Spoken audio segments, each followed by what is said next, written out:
새해 일출을 보기 위해 저는 정동진으로 향하는 기차에 몸을 싣게 되었습니다. 기차를 기다리는 동안 차가운 바람이 코끝을 스쳐갔지만 저는 또 한 번 저희 바람을 하늘에 빌기 위해서 정동진에 방문하러 가는 길이었습니다.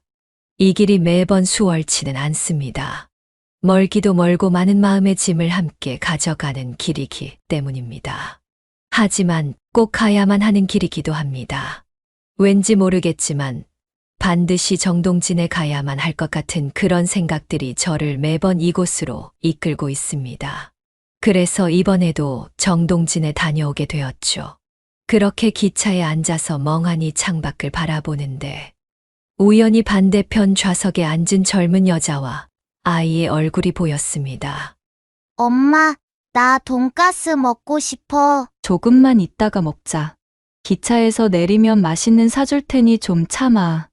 꼬맹이와 대화를 하는 젊은 엄마의 모습에 저도 모르게 웃음이 났습니다. 그리고 문득 누군가의 얼굴이 겹쳐 보였습니다. 특히 어린 꼬마 애기에게서 잃어버린 딸의 모습이 겹쳐 보이는 것이었죠. 한때 그랬던 적이 있었습니다. 지나가는 사람마다 그리고 돌아다니는 여자아이들이 전부 내 딸로 보인 적이 있었습니다. 딸을 잃어버린 후 몇 년 동안은 길가에 지나가는 여자아이만 있으면 붙잡고 혹시 내 딸은 아닌지 확인했던 기억이 납니다. 그런데 이런 감정은 참으로 오랜만이었습니다. 유독 꼬마 아이에게서 잃어버렸던 딸의 모습이 겹쳐 보이더군요. 자꾸만 눈길이 갔습니다. 그러다가 반대편에 있는 아이의 젊은 엄마와 눈이 마주쳤죠. 앳된 얼굴이 20대, 많아야 30대 후반인 것 같았습니다. 저는 가지고 있던 젤리를 한 봉지를 가방에서 꺼냈습니다. 제가 종종 기운이 빠지고 그럴 때 젤리를 먹고는 해서 준비해둔 것이 있었습니다. 하지만 저런 예쁜 아이에게 준다면 제가 먹는 것보다 더 기쁠 것 같더군요. 이거 아이 줘요. 아니에요. 뭘 이런 걸. 애기가 너무 귀여워서 그래요. 내 딸 생각도 나고. 아, 감사합니다. 그렇게 젊은 애기 엄마와 이야기를 하면서 저는 미소를 지었습니다. 잠시 스쳐가는 인연이지만 그래도 이렇게 웃으면서 지나갈 수 있다는 게 새삼 행복이라는 것을 느꼈습니다. 그렇게 한참을 달려서 정동진에 도착한 저는 천천히 해돋이를 볼 수 있는 장소로 향했습니다. 그곳에는 참으로 많은 사람들이 모여 있더군요. 매해 오는 곳이지만 참으로 사람들이 이렇게 붐비는 것이 신기합니다. 하기야 저도 이곳으로 늘 새해를 혼자라도 맞이하러 오네요. 이런 생각을 하고서는 혼자 피식 웃기도 했습니다. 그리고 제가 일전에는 보지 못했던 것도 있었습니다. 해돋이를 보는 곳에 게시판 같은 것이 있었는데 사람들이 각기 자기 소원을 적어 놓는 곳이었습니다. 저는 제 소원을 적었어요. 25년 전 그날 이후 지금까지 계속 빌고 빌었던, 부디 죽기 전에 반드시 이뤄지길 바랬던 그 소원을 적어 내려갔습니다. 우리 딸아이를 꼭 찾게 해주세요. 저는 이 소원을 적었습니다. 그 외에 자세히 내용을 적으니 한 10분은 걸리더군요. 그리고 그 아래 이런 글을 적었죠. 엄마가 미안하다. 그날 25년 전 그날 널 잃어버렸으면 안 됐어. 내 손을 꼭 잡고 있던 너를 내가 어떻게 잊었는지. 난 엄마로서의 자격도 없다. 죽기 전에 얼굴이라도 한 번 봤으면 제 소원이었습니다. 저는 지난날 거의 대부분의 시간을 후회와 속죄로 살았습니다. 10년 전 남편이 세상을 떠났을 때도 세상과 작별을 하면서도 끝끝내 딸의 얼굴을 못 본 것에 대해서 얼마나 가슴 아파했는지 모릅니다. 저도 이제 75이 되면서 앞으로 살 날이 얼마나 남았을지 알 수 없는 그런 상황이 되었습니다. 하지만 정말 하늘이 있다면, 신이 있다면 딸의 얼굴을 한 번이라도 보게 해줬으면 좋겠다라는 생각을 했죠. 저는 그렇게 차분히 제 바람을 쪽지에 적어 게시판에 붙였습니다.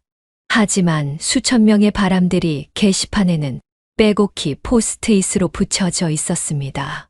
제 것은 눈에 띄지도 않더군요. 사람들이 이렇게 많은 바람들이 있다는 것을 새삼 깨닫게 됩니다. 그래서 신이 바쁜 것일지도요. 하지만 그래도 제 소원은 죽기 전에 다른 것 다 필요 없으니 마지막 소원 한 번만 들어주셨으면 좋겠다는 생각을 했습니다. 그렇게 어느덧 해가 떠오르기 시작했습니다. 붉게 물든 해가 참으로 기묘한 느낌을 주었습니다. 저는 조금 더 앞으로 갔습니다. 사람들이 가득가득 있었지만 저는 홀로 가만히 눈을 감고 기도를 했습니다. 그러자 뭔가 마음이 따뜻해지는 것이 괜히 눈물이 날 것 같은 기분이었습니다. 하지만 이곳에서 눈물을 흘리면 노인네가 주책이라는 소리를 들을 것 같아 참았죠. 그런데 누군가 제 어깨를 두드렸습니다. 돌아보니 아까 애기 엄마더군요. 아침 햇살이 비춰서 그런지 참으로 곱게 생겼습니다. 그런데 애기 엄마가 딸아이를 안고서 하염없이 저를 바라봤습니다. 그리고 붉은 햇살보다도 더 붉게 충혈된 그녀의 눈이 보였죠. 저는 당황스러웠습니다. 뭔가 문제라도 있나 싶었습니다. 저는 애기 엄마에게 말했죠. 무슨 일이에요? 도움이 필요하면 이 노인네가 할 수 있는 게 어디 아프기라도 해요. 제가 말을 하자 애기 엄마가 잠시 딸아이를 내려놓더군요. 그리고 옆에 있던 남자에게 맡겼습니다. 아마도 애아빠인 모양입니다. 참으로 보기 좋은 때입니다. 그런데 애기 아빠도 뭔가 하염없이 복잡한 표정이었습니다. 심지어 애기 아빠도 울먹이는 것이 무슨 일인가 싶었습니다. 그런데 젊은 애기 엄마가 갑자기 달려왔습니다. 저는 깜짝 놀라서 뒷걸음질을 쳤지만 애기 엄마의 속도가 훨씬 빨랐습니다. 그리고 저를 꽉 껴안더군요. 그리고 그 다음에 하는 말이 75년의 살 모든 순간을 통틀어 가장 감동적인 말이었습니다. 엄마 맞죠? 저는 당황했습니다. 엄마라니. 내가 잃어버렸던 그 딸이라고? 저는 온갖 생각들이 머리에 휘몰아치는데 뭔가 어떻게 할지를 몰랐습니다. 너, 미선이니? 저는 4살 박이 딸아이의 이름을 불러보았습니다. 지난 25년간 그렇게 애타게 찾았던 이름이었습니다. 나 옛날 이름 기억 안 나요. 하지만 엄마 맞죠? 애기 엄마가 이야기를 했습니다. 저는 잠시 절 끌어안고 있는 그 여자의 손을 풀며 이야기를 했습니다. 혹시나 아닐까봐, 혹시나 또 내 딸이 아니면 정말 전 여기에서 무너져 내릴까봐 겁이 났습니다. 혹시 말이에요. 그 시장에서 엄마를 잃어버렸나요? 저는 애기 엄마에게 물었습니다. 그러자 애기 엄마는 고개를 끄덕였습니다. 그때 달고나 들고 있던 거 기억나요? 엄마가 달고나 그거 사주고 잠깐만 기다리라고 했잖아요. 아, 저는 그대로 주저앉았습니다. 제 딸이 맞았습니다. 당시 우리 딸에게 저는 달고나를 사줬었죠. 그리고 딸아이에게 잠시만 기다리라고 했었습니다. 그 이유는 바로 서 있던 지인의 가게에 제가 돈을 빌리러 가는 길이었기 때문이었습니다. 정말 사정사정해서 돈을 꿔야 했기 때문에 딸아이에게 그 모습을 정말 보여주고 싶지 않았습니다. 잠깐 10분이면 될 것이라 생각해서 저는 지인의 가게로 들어갔습니다.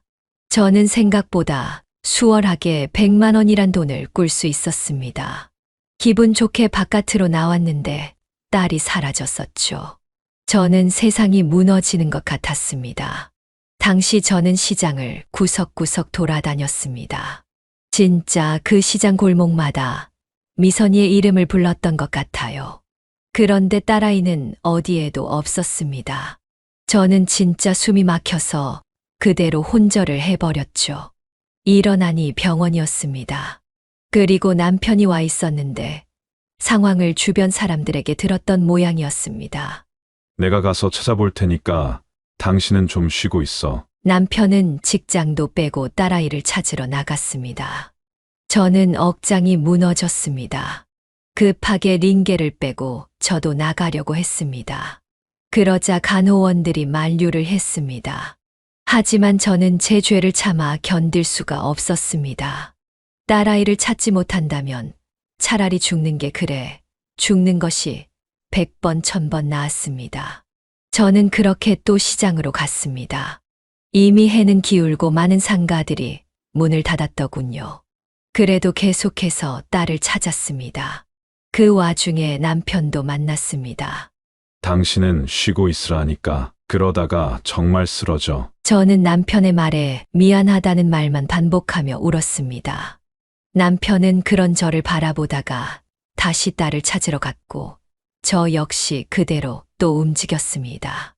딸은 어디로 갔는지 아예 보이질 않았죠.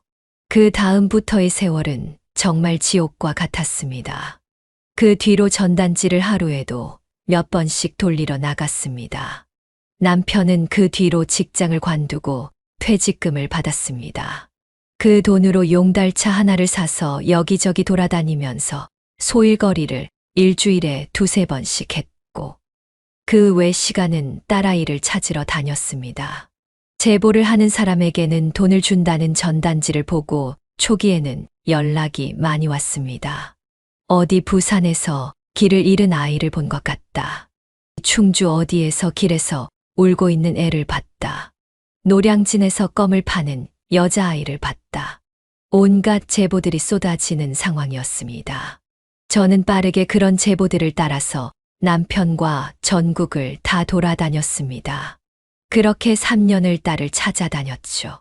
어떤 날은 온갖 험한 꼴을 당하는 날도 있었습니다. 저희 돈을 노리고 거짓된 정보로 어디론가 유인한 사람들도 있었기 때문이었습니다. 가보니 깡패들이 있었는데 저희 부부는 급하게 도망쳐서 용달차를 타고 도망치기까지 했습니다. 그리고 또 어디에서는 이런 이야기도 들었습니다. 요즘에 애들 사창가에 팔아요. 애들 좋아하는 미친놈들이 있거든. 아니야. 요즘에 그 섬에다가 애들 판다고 하더라고. 섬에 팔면 노예로 기르다가 나중에는 애나 낳고 그렇게 사는 거지. 저기 그 섬 이름이 뭐라고 하더라. 이런 온갖 이야기들은 저에게 충격적으로 들려왔습니다. 그리고 경찰에 실종 신고를 한 지 한참이 되었지만 진척도 없었습니다. 몇 년이라는 시간이 지날 동안 몇 번이고 경찰서를 방문해서 제가 들었던 이야기들을 이리저리 설명을 해보았습니다. 하지만 경찰서에서는 기다리라는 말만 할 뿐이었습니다. 답답했습니다. 그리고 절망적이었죠.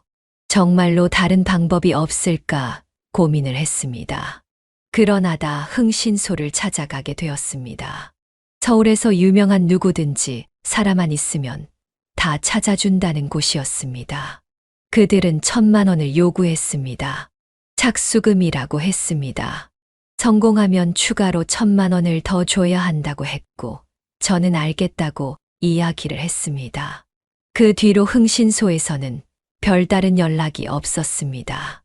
전화를 해보면 찾고 있다는 이야기를 했죠. 그러다가 몇 개월 뒤 흥신소에서 연락이 왔습니다. 찾지 못했다고 하더군요. 다만 그날의 단서들 몇 가지가 있다면서 제게 받아 적으라고 했습니다. 첫 번째, 아이는 누군가 데려갔다. 입니다. 흥신소에서는 당시 저희 부부 정말 열심히 아이들을 찾았던 점, 그리고 4살 아이의 발걸음으로는 벗어나기 힘든 넓은 시장이었다는 점에서 아이는 당시에 시장을 나갔을 것이라고 유추를 했습니다. 그리고 실제로 당시 울고 있던 아이를 봤다는 일부 시장 바깥쪽 상인들의 증언도 있었다고 했습니다. 저희 부부는 당시 시장 안에서만 찾았지 그 근방의 상인들까지는 조사하지를 못했습니다. 그리고 흥신소 탐정에 따르면 누군가가 아이를 데려가고 있었을 가능성에 대해서 이야기를 했습니다. 다만 시간이 너무 흐른 시점이었기 때문에 그런 이야기들은 큰 도움이 되지는 않았습니다. 그럼에도 사건이 어떻게 흘러간 것인지는 최소한 머릿속에 그려볼 수라도 있었어. 그나마 실마리라도 어떻게 찾을 수 있지 않을까 싶었습니다. 제가 돈을 더 준다고 했지만 탐정은 실마리가 없다면서 거부를 했습니다. 다만 이후에 추가적인 소식이 있다면 알려주겠다고는 했습니다. 그만큼 실마리가 없는 사건이었습니다. 이후에 저희 가족의 사연이 전국에 소개될 수 있는 기회가 왔습니다. 방송사 PD라는 사람이 찾아와서 저희 사연을 방송에 담고 싶다고 이야기를 하더군요. 그래서 저는 흔쾌히 승낙을 했습니다. 방송국 PD는 저희 남편과 저희 삶을 며칠간 촬영을 했습니다. 저희 삶은 단순했습니다. 저나 남편이 시간이 나면 소일거리를 조금씩 하고 그걸로 생계를 유지했죠. 그리고 나머지 시간은 딸아이의 흔적을 찾으러 전국의 전단지를 뿌리고 다녔습니다. 그렇게 딸아이를 찾아 나섰던 것이 방송국에서 잠깐 반영이 되었습니다. 유명한 프로그램은 아니었지만 제보가 조금이라도 더 오길 바라는 마음이었습니다. 그리고 그 이후 뉴스에도 제보를 해보고 해봤지만 딱히 큰 효과는 없었습니다. 다만 방송국에 방송이 나간 뒤로 다양한 제보들을 전달해 줬는데 참으로 애매한 부분들이 많았습니다. 당시가 벌써 5년, 6년이 지난 시점이었고 딸아이도 이제 초등학교에 들어가 있을 나이가 되었기 때문이었습니다. 그렇게 열심히 딸아이를 찾는데 어느 날 남편이 말하더군요. 이제는 좀 놓자고요. 현실을 살아야 한다고 이야기를 했습니다. 저는 그게 무슨 말이냐며 불같이 화를 냈지만 남편은 그런 저에게 현실을 보라고 말을 했습니다. 집안은 온통 쓰레기 투성이었습니다. 전단지가 가득 쌓여 있었고 방은 언제 청소를 했는지도 기억이 안 났습니다. 그만큼 딸아이를 찾느라 혈안이 되어 있었던 것이죠. 그리고 제 얼굴을 보니 사람 얼굴이 아니었습니다. 머리는 산발이었고 관리도 되지 않은 얼굴은 거의 검은 색에 가까운 색이었습니다. 남편도 마찬가지였습니다. 남편은 건강이 상당히 나빠졌는데 아무래도 병원에 가서 진단을 받아봐야 할 것 같았습니다. 매번 어딘가 아프다며 힘들어 했었는데 남편도 자기 몸을 돌보지 못하며 딸아이를 찾는 데만 신경을 썼기에 그렇게 살아왔던 것이었습니다. 남편의 말대로 저는 현실을 받아들이기로 하였습니다. 그리고 이후에 집안을 정리하기 시작했습니다. 그제야 제가 얼마나 현실을 소홀히 하고 살았는지 느껴졌습니다. 딸을 잃은 슬픔은 말로 헤아릴 수 없지만 더 이상 이렇게 있을 수만은 없었습니다. 물론 저 혼자서 살았다면 아마도 이런 고통에서 벗어날 생각조차 하지 않았을 겁니다. 고통에서 벗어나는 것 자체가 제게는 죄악이니까요. 딸아이를 잃고서는 그것으로부터 벗어나려고 한다. 이것은 제가 용납할 수 없는 일이었을 것입니다. 하지만 남편이 있었습니다. 제가 딸아이를 잊어버리는 바람에 평생 일군 모든 것을 잃어버린 남편이 있었죠. 저는 남편에게도 크나큰 죄인이었습니다. 죽어서도 갚지 못할 죄를 지은 셈이었죠. 그렇기 때문에 남편을 위해서라도 다시 일어나야 했습니다. 이제는 흰머리가 늘어난 남편을 누군가는 돌봐야 하니까요. 남편도 고아로 자라서 힘든 생활을 했던 사람입니다. 그런데 겨우 가족을 만들었는데 제가 다 망쳐버렸죠. 그러니 이제라도 남편을 챙겨야겠다는 생각이 들었습니다. 그렇게 남편에게 밥을 차려주고 일도 나가고 머리도 새롭게 했습니다. 다시 정상으로 돌아가기 위해서였죠. 물론 정상으로 돌아간 척일 뿐이었지만 그래도 효과는 있었습니다. 적어도 이전처럼 완전히 무너져서 폐인처럼 있는 일은 없었기 때문입니다. 하지만 안타까운 부분은 남편은 실제로 몸이 많이 나빠지고 있었다는 것입니다. 혈압도 높았고 당뇨까지 왔더군요. 남편은 약을 먹기 시작했고 그제야 좀 몸이 괜찮아지는 것 같았습니다. 그래서 더욱 남편을 챙기기 시작했습니다. 몸에 좋다는 것을 찾아서 사고 그것을 남편을 위해서 다려서 먹이고 그랬습니다. 제가 해줄 수 있는 것은 그런 것뿐이더군요. 저의 잘못으로 인해서 죽어도 시원치 않을 일이 벌어졌지만 어쨌거나 남편을 돌보기 위해서라도 더욱 정신을 차리게 되었습니다. 그 이후로 전국에 돌아다니는 일들은 그만두었습니다. 이것은 남편이 아니라 제 제안이었습니다. 남편은 하루 종일 운전을 하면서 저를 데리고 전국을 돌아다니며 딸아이를 찾고는 했습니다. 이게 사람으로서는 할 수 없는 짓일 정도로 진짜 말도 안 되게 전국을 돌아다녔습니다. 하지만 더 이상 그렇게 살 수만은 없었습니다. 그 다음부터는 모든 것을 제자리로 돌리기 위해서 노력을 했죠. 그렇게 생활은 정상화되어 가는 듯 했습니다. 하지만 사실 정상인 척을 하고 있었던 것 같습니다. 집 안에 들어오면 우리 부부는 늘 싸늘한 공기를 맞이해야 했습니다. TV를 켜도 또 다른 이야기를 해도 금방 우울함이 찾아왔습니다. 그렇게 몇 년이 흘렀습니다. 그 사이에 몇 번 딸아이의 흔적을 찾으려는 노력은 했으나 사실상 이제는 시간이 너무 흘러서 당시 기억을 가지고 있는 사람들도 거의 없어졌습니다. 그 뒤로 평범하게 살았던 것 같습니다. 서서히 뉴스를 보는 일도 줄어들었고 혹여나 울리는 전화벨에 불이 나게 뛰어가는 일도 사라졌습니다. 그렇게 우리는 우리 부부만을 생각하며 살아가기 시작했죠. 그래야만 했습니다. 이런 상황에서 서로를 의지하지 않는다면 무엇이 남겠어요? 그렇기 때문에 더욱 서로에게 의지를 했던 것 같습니다. 그리고 그렇게 시간이 더 흘렀을 무렵에 청천벽력 같은 소식이 들려왔습니다. 남편은 다시 회사에 어떻게든 취직을 해서 다니고 있었습니다. 물론 이전처럼 대우를 받지는 못했습니다. 다만 소일거리라도 어떻게든 하면서 회사에서 버티는 것 같았습니다. 그런데 어느 날 남편이 복통에 시달려 병원에 갔다는 소식을 듣게 되었죠. 남편은 여간에서는 아프다는 티를 내지 않는 사람이었습니다. 그래서 더욱 불안했습니다. 별의별 생각이 다 들더군요. 그래서 도대체 무슨 일인가 싶어서 병원으로 향하게 되었습니다.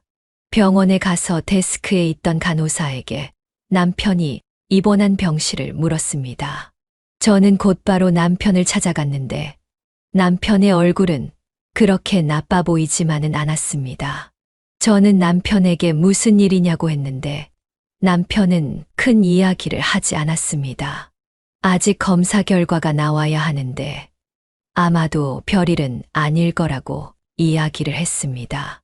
아무래도 이상한 느낌이 들어서 저는 남편의 담당이를 만나러 가게 되었습니다. 그런데 거기에서 청천벽력과 같은 이야기를 들었죠. 위에 종양이 있는 것 같은데 그것이 나빠 보인다고 이야기를 하더군요. 물론 이것은 아직 사진으로만 관찰이 된 것이야 실제로 검사를 해봐야 한다고 했습니다. 하지만 저는 무릎에 힘이 툭 하고 빠지는 것을 느꼈습니다. 딸아이를 잃은 고통에서 그나마 조금씩 새로운 삶을 다시 키우고 있던 상황이었습니다. 그런데 남편이 만약 떠나버린다면 저도 같이 죽을 것이란 생각을 했죠. 저는 곧장 남편에게 갔습니다. 도대체 어떻게 몸 관리를 했길래 암이에요. 저는 펑펑 울면서 이야기를 했습니다.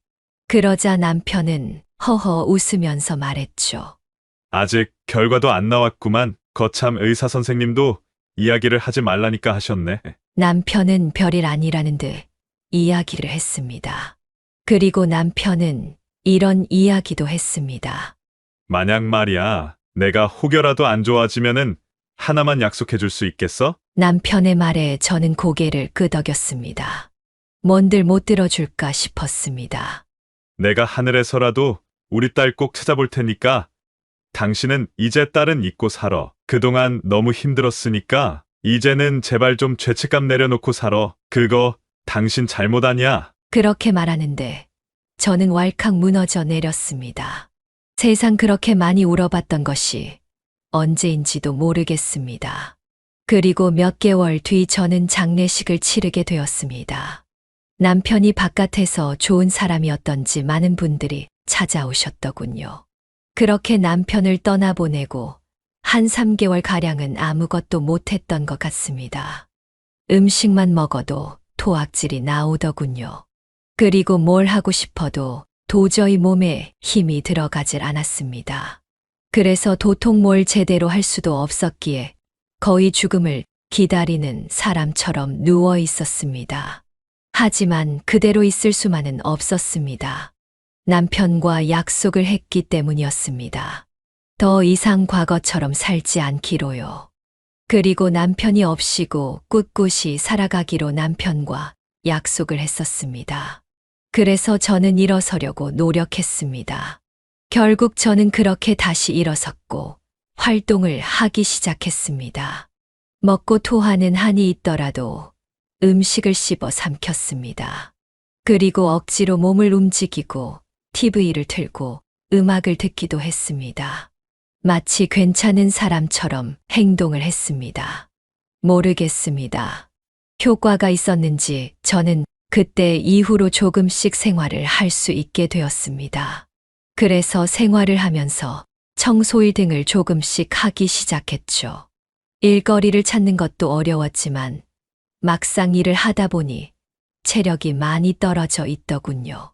그래서 운동도 시작을 했습니다. 저는 제가 미친 것 같더군요. 딸아이를 잃어버리고 남편도 세상을 떠났는데 제 몸 체력 떨어진다고 운동이라니.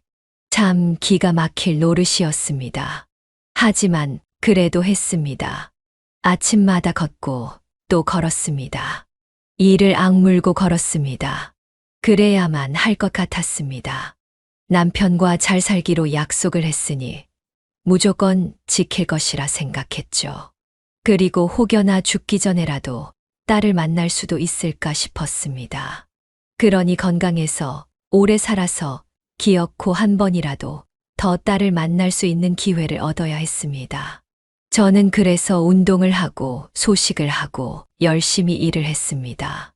그리고 그렇게 제 몸이 정상화가 되자 일을 계속할 수 있었습니다. 청소부터 시작해 그릇 닦기 등을 해나가면서 입에 풀칠은 할 수 있었습니다. 그러다가 문득 TV를 무심히 보는데 새해라고 하더군요. 그러면서 정동진의 모습이 나오는 것이 아니겠어요? 저는 그냥 모르겠습니다. 저기에 가야겠다라는 생각이 들었습니다. 왜 가야겠다고 생각이 들었는지는 지금도 모르겠습니다. 그냥 가야겠다는 생각과 함께 저곳에 간다면 뭔가 변화가 있을지도 모른다는 생각을 했죠. 그리고 매해 새해가 찾아올 때마다 홀로 정동진으로 향했습니다. 운전도 할 줄 몰랐기 때문에 버스를 타고 기차를 타고 몇 시간이나 한참 이동해야 했지만 저는 끝끝내 정동진으로 갔습니다. 그리고 떠오르는 해를 보면서 5만 가지 생각이 들었습니다. 반대로 그 5만 가지 생각이 사라지고 정리가 되는 것이 느껴지기도 했습니다. 저는 살기 위해서 남편의 마지막 약속을 지키기 위해서 정동진으로 계속해서 왔던 것인지도 모르겠습니다. 그렇게 매해 정동진으로 오게 되었습니다. 그리고 소원을 빌렸죠. 하늘에 간 남편은 진짜 행복했으면 좋겠다고요. 그리고 딸아이도 어디선가 건강히 잘 살고 있기를요. 이제는 딸아이를 만나고 싶다는 소원 같은 건 빌지 않았습니다. 그냥 그건 욕심일 것 같았습니다. 욕심을 내면 신도 그 소원은 들어주지 않을 것 같았습니다. 그렇게 정동진으로 오는 올해 저는 딸아이를 만나게 되었습니다. 진짜 기적이 이뤄진 셈입니다. 하늘이 끝내 제 소원을 들었던 모양입니다. 그동안 매일 밤 기도를 했던 것이 헛된 일이 아니었구나 싶었습니다. 딸아이는 주머니 속에서 뭔가를 주섬주섬 꺼냈습니다. 저는 뚫어져라 그것이 무엇인지 쳐다봤습니다. 그것은 아주 오래된 그런 목걸이였습니다. 빛이 다 바래져서 검은색 빛이 탁하게 나는 그런 목걸이였는데 저는 그 순간 머리에 띵하고 울렸습니다. 저는 저 목걸이를 알고 있었습니다. 이거 엄마 목걸이 맞지? 나 이거 엄마가 하고 다니는 게 예뻐서. 나 그날도 엄마 서랍 위에 있던 거, 이거 그날도 가지고 나갔어. 저는 그제야 오래전 제가 싸구려 목걸이를 하나 샀던 것이 기억났습니다. 어디 금은방 같은 데서 산 것도 아니었고 어디 길거리에서 보다가 산 목걸이였습니다. 기억은 잘 안 나지만 당시에도 저렴하게 샀던 금색 칠이 되었던 목걸이로 기억합니다.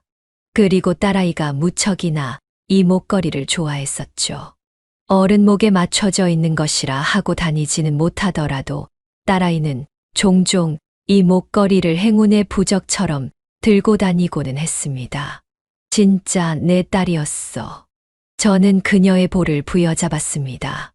세상에 시간이 얼마나 지났는지 내 딸이지만 정말 내 딸인지 알아볼 수가 없을 것 같았습니다.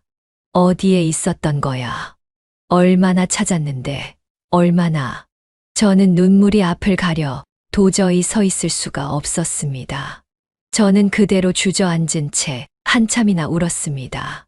세상과 완전히 단절된 느낌이었습니다. 이 순간만큼은 오롯이 그냥 딸과 저만이 세상에 존재하는 것 같았습니다. 도대체 어떻게 이런 기적이 있을 수가 있을까요? 가슴에 피가 나오는 것 같았습니다. 뜨거운 숨이 마치 핏방울이 되어 나오는 기분이었습니다. 그 정도로 가슴이 울컥했습니다. 딸아이를 드디어 찾았다는 생각에 평생 몸속 깊이 자리를 잡았던 그 한이 사라지는 기분이었습니다. 그리고 그 순간 평생을 짓눌러 오던 죄책감에서도 벗어날 수 있었습니다. 딸아이를 잃었다는 그 죄책감은 평생 저를 짓눌렀던 것이었습니다. 그러나 지금 이 순간 그 짐을 내려놓을 수 있게 되었습니다. 또한 남편이 생각나기도 했습니다. 남편이 있었다면 얼마나 좋았을까. 이런 생각이 들었습니다. 그리고 그 순간 남편이 떠나기 전에 하늘에서라도 꼭 딸을 찾아주겠다던 이야기가 떠올랐습니다. 감사합니다. 고맙습니다. 정말 감사합니다. 남편에게 하는 말이었습니다. 남편이 아마도 하늘에서 딱한 저를 위해서 부단히 노력했지 않았을까 생각합니다. 그 사람은 살아생전에도 저를 위해서 많은 노력을 하던 사람이었으니까요. 저는 계속 그 말만을 반복하게 되었습니다. 사람들이 수군거리고 저희 모녀를 둘러싸고 동그랗게 모였지만 저는 그런 것 따위는 아무렇지 않았습니다. 창피하지도 않았고 이 자리에서 죽어도 여한이 없을 정도였습니다. 딸아이도 저를 붙들어 안고 한참이나 눈물을 흘렸습니다. 그날 어떤 아줌마가 날 데려갔어. 엄마, 그렇게 한참을 울면서 이야기를 했습니다. 이후에 저는 너무 정신없이 운 나머지 거의 일어서질 못했고 급하게 딸의 남편, 그러니까 사위의 등에 엎혀서 근처 응급실로 갔죠. 그리고 진정이 된 이후에야 딸의 이야기를 제대로 들을 수가 있었습니다. 당시에 어떤 사람이 엄마를 기다리고 있던 딸 미선이를 데리고 갔다고 합니다. 갑자기 딸아이에게 접근해서는 그 여자는 사탕을 주면서 이런 말을 했다고 하죠. 잠깐 저기 가면 사탕만 있는데 엄마들에게 같이 다녀올래? 그때 딸은 고개를 끄덕였다고 합니다. 그래서 그렇게 딸을 안고 그 여자는 시장을 벗어났다고 하죠. 그 사람에게는 일행이 있었는데 딸을 그대로 차에 태웠다고 합니다.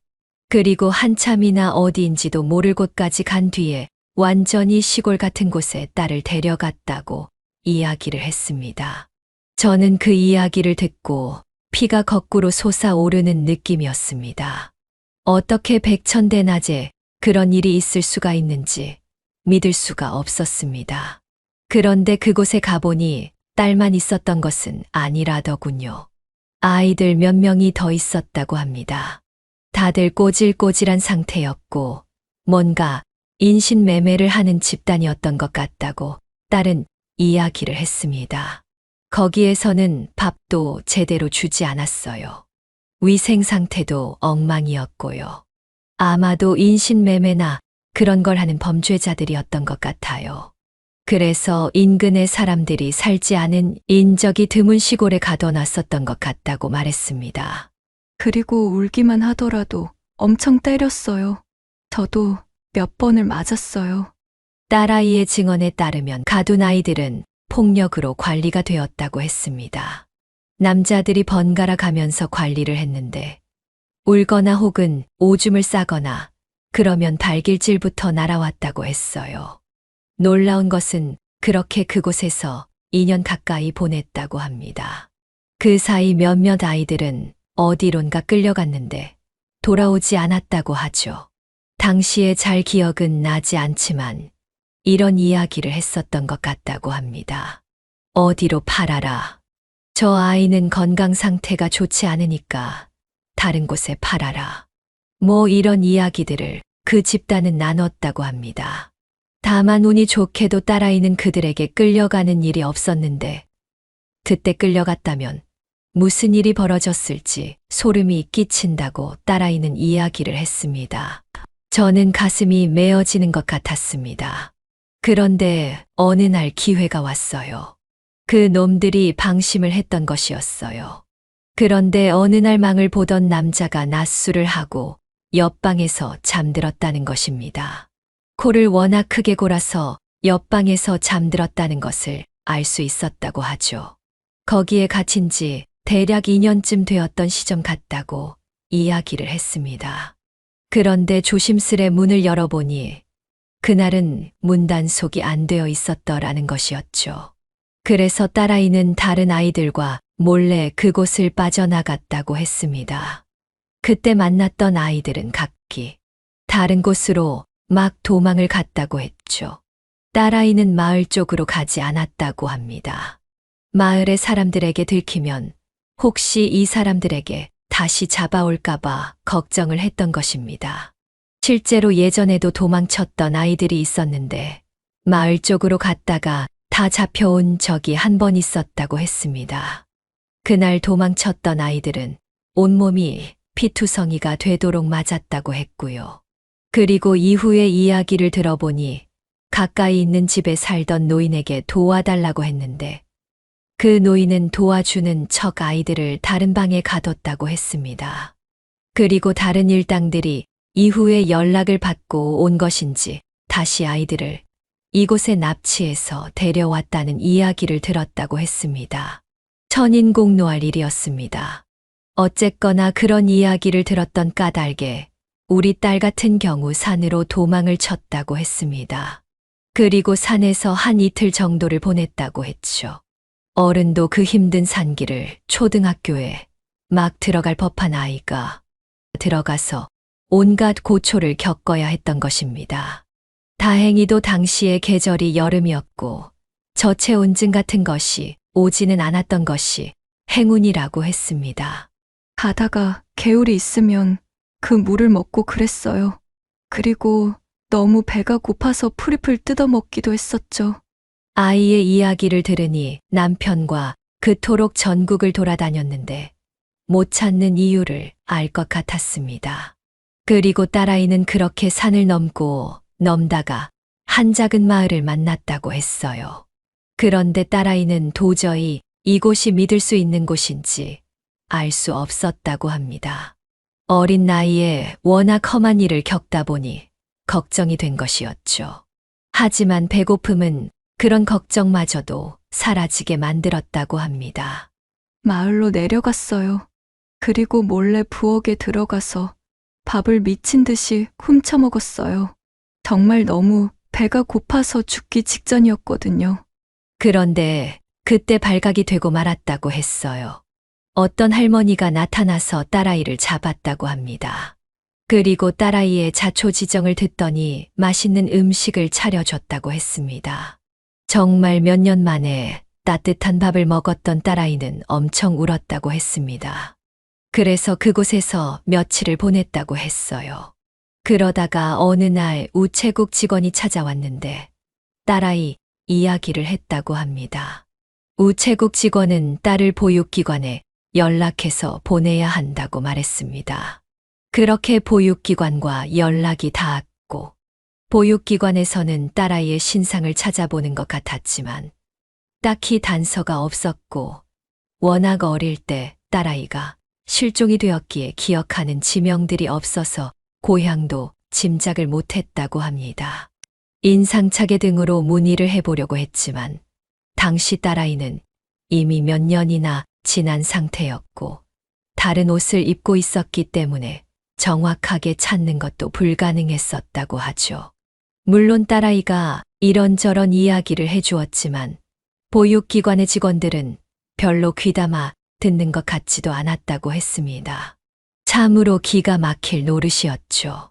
지금이야 세월이 좋아서 그렇지 예전에는 정말 실종되는 아동들이 많았습니다. 지금도 한 해 2만 7천 건 이상의 실종 아동이 발생하죠. 그 중에 무려 27명은 1년 이상 실종된 장기 실종 아동들입니다. 지금처럼 첨단의 시대를 달리는 시기에도 찾지 못하는 아동들이 있습니다. 그런데 오래전 인신매매범들이 있었고 온갖 범죄가 많았던 시절에는 실종되는 아동들은 셀 수 없이 많았습니다. 심지어는 납치범들이 돈을 요구하는 경우들도 있었으니까요.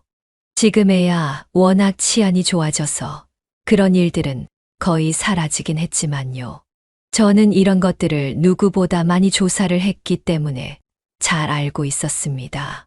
딸아이를 찾기 위해서 안 읽어본 서적이 없고 안 본 연구자료가 없을 정도입니다. 어떻게든 찾아보려고 노력을 했으니까요. 그런데 실제로 이런 일을 당했다고 들으니 기가 막힐 노릇이었습니다. 그런데 저는 궁금해졌습니다. 저를 어떻게 찾을 수가 있었는지를요. 기차에서 마주칠 때만 하더라도 서로는 완전히 남남이었습니다. 정말 우연에 우연히 겹쳐서 마주쳤지만 알아보지 못하면 무슨 소용이겠어요. 그런데 놀라운 이야기를 딸아이가 했습니다. 우연히 제가 쪽지를 쓰고 소원 게시판에 쪽지를 붙이는 것을 봤다고 합니다.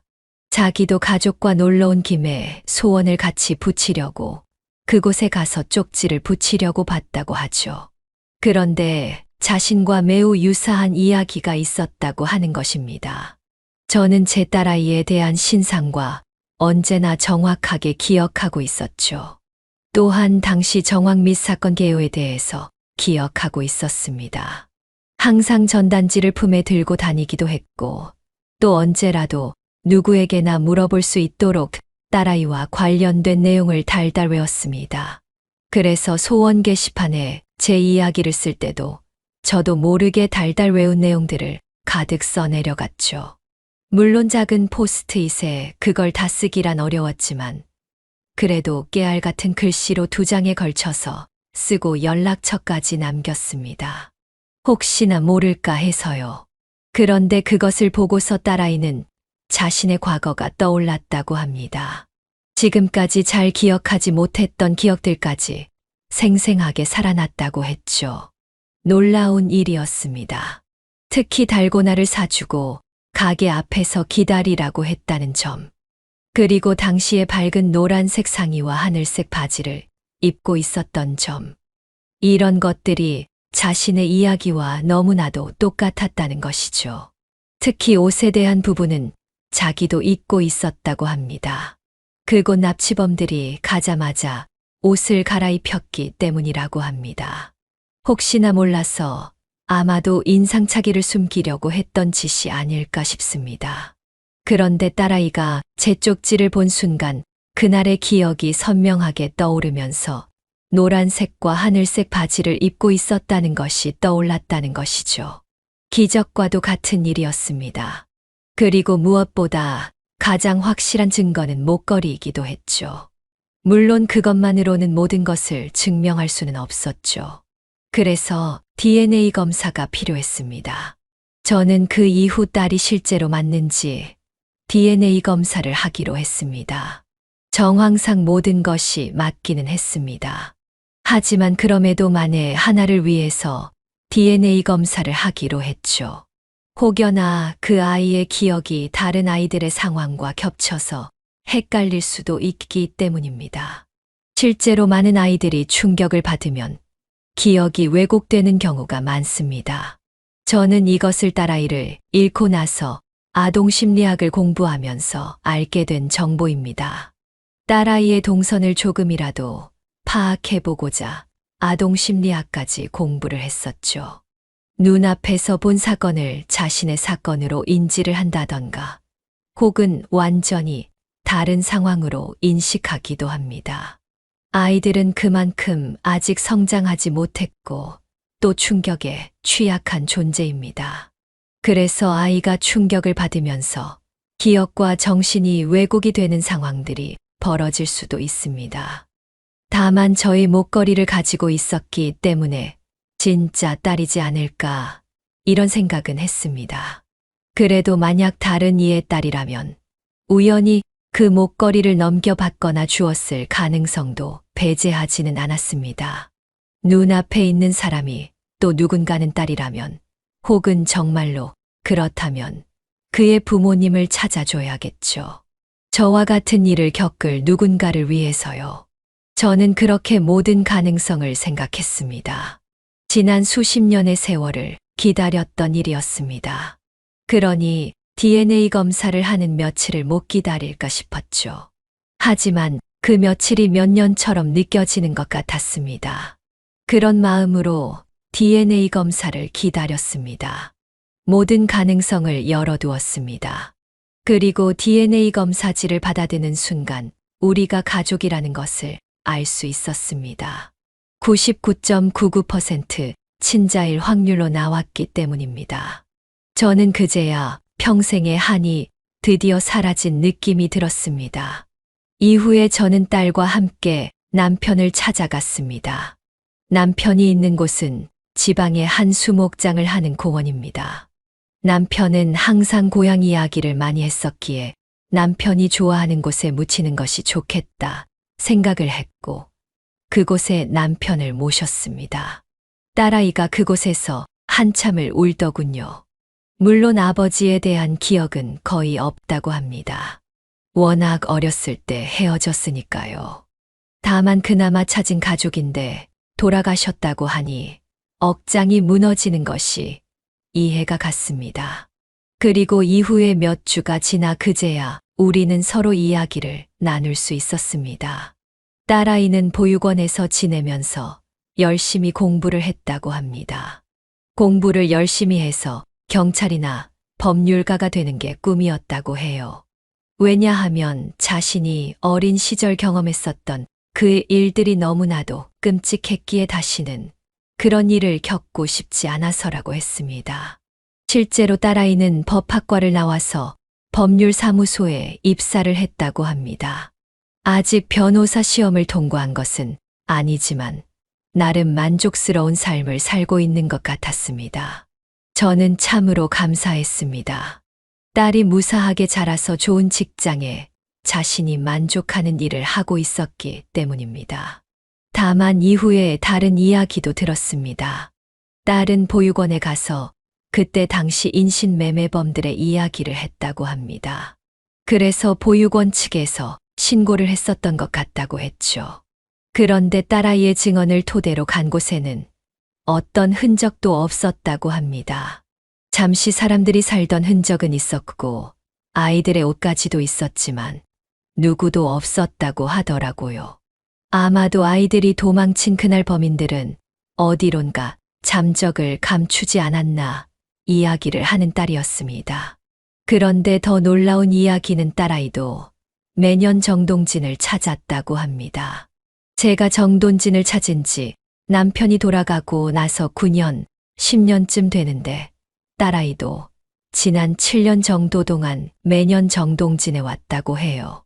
소원을 빌고 가족을 찾게 해달라는 이야기를 하면서 이곳에 찾았다고 하죠. 어쩌면 우리는 더 일찍 만날 운명이었을지도 모릅니다. 아니죠.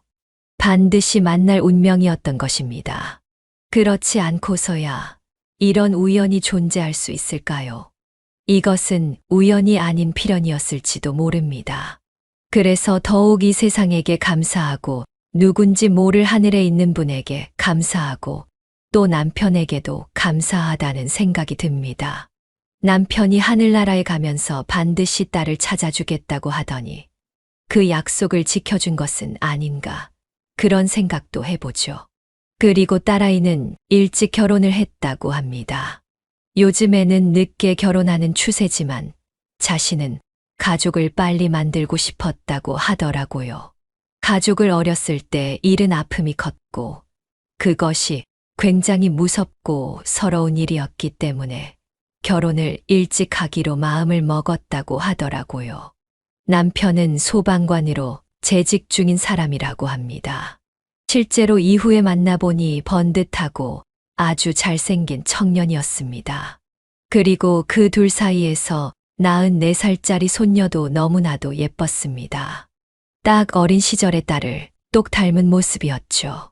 저는 25년이나 지났지만 아직도 그날 딸의 어여쁜 얼굴은 잊을 수가 없습니다. 저는 오늘도 딸을 만나러 갈 예정입니다. 오늘은 딸이 백화점에 가자고 하더군요. 저는 횡단보도 앞에서 주위를 꼼꼼히 살피면서 걷습니다. 이제는 작은 위험 하나도 조심하겠다고 생각하기 때문입니다. 혹여나 불의의 사고나 혹은 불상사로 인해서 딸과 함께하는 시간을 단 1초라도 잃을 수는 없습니다. 저는 더욱 건강해질 것이고 꼬박꼬박 병원에 가서 몸 상태를 체크할 생각입니다. 그리고 더욱 열심히 일을 해서 딸아이를 위해서 좋은 것들을 많이 사줄 겁니다. 평생 못 해줬던 것들을 다 해줄 생각이죠. 물론 딸아이는 그런 저를 보면서 걱정을 합니다. 이제는 자기네가 모실 테니 좀 그런 것을 내려놓고 살라는 것이죠. 하지만 저는 마지막 순간까지도 딸에게 부담이 될 생각은 추호도 없습니다. 또한 딸아이에게 저는 지금 있는 모든 것들을 물려줄 생각입니다. 다행히도 저와 남편은 자가가 있었기에 이것을 딸에게 넘겨줄 생각입니다. 물론 외곽지에 있는 거라 얼마 하지는 않겠지만 이거라도 물려주고 싶었습니다. 하지만 한사코 딸아이는 반대를 하더군요. 차라리 그 돈으로 엄마 평생 못 누린 거 다 누리면서 살고 자기 집으로 들어오라고요. 참으로 착한 딸입니다. 저는 평생 괴로움에 시달리다가 올해 신년이 되어 소원을 이루게 되었습니다. 정말로 신이 있다는 생각이 들기도 하고 또 간절하면 정말 말도 안 되는 기적도 일어나는 것이 아닌가 그런 생각도 듭니다. 제가 이 사연을 쓴 이유는 저의 이야기를 통해서 여러분들도 가슴 속에 있는 짐이 있다면 내려놓으시길 바란다는 말씀을 전해드리고 싶기 때문입니다. 더 건강하시고 더 활기차게 사셔야 합니다. 그래야 더 멀리 움직일 수 있고 내가 바라는 것을 끝까지 시도하고 얻을 수 있기 때문입니다. 물론 저는 정말 천추의 한이 될 만한 그런 죄를 저질렀습니다. 그것에 대해서는 지금도 엄청나게 반성을 하며 눈물을 흘릴 정도로 가슴이 미어집니다. 하지만 그럼에도 저는 앞으로 나아갔고 살아갔습니다. 그러니까 이 글을 보시는 모든 분들도 제 사연을 통해서 마지막까지 포기만 하지 않으면 분명 뭔가를 얻을 수 있다고 말씀드리고 싶습니다. 여러분, 새해에는 원하시는 소망 부디 이루시길 바라며 건강하시고 가정에 평온과 평화가 함께하길 간절히 바랍니다. 네, 오늘 이야기는 어떠셨나요? 오늘 이야기를 듣고 어떻게 생각하시는지 어머님, 아버님의 생각을 댓글로 공유해주세요. 저는 또 다른 사연으로 찾아뵙겠습니다. 좋아요, 구독, 알람 설정을 통해 앞으로도 따뜻한 정을 나눌 수 있게 함께 해주세요. 어머님, 아버님의 삶의 지혜와 경험을 나눌 수 있는 통로가 되겠습니다. 오늘도 인생을 바꾸는 관점을 통해 사연을 들어주셔서 감사합니다.